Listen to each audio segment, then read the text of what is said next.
Dense 0. Hospitalet que sigue mandando cuidado, balón largo para Coro, Marcano, penalti clarísimo de Marcano sobre Coro y cuidado que puede ser roja. Vamos a ver la cartulina amarilla reclamada a todo el mundo, roja porque Coro superando al portero marcaba porque era el último hombre. Para mí, el árbitro que imaginó que la defensa que tenía al lado podía evitar el gol, pero Coro, si el portero no lo toca, hubiera marcado el 2-0.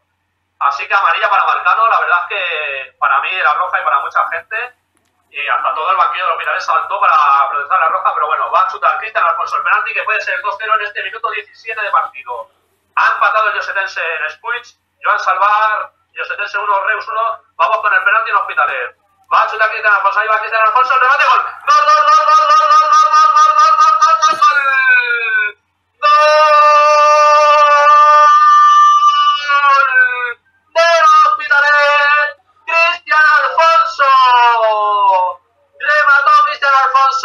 A su izquierda, el portero se lanzó al lado contrario, lo engañó perfectamente. Marca el Hospitalet en el minuto 17. Hospitalet 2, goles de Guzmán y Cristian Alfonso. El Dense 0.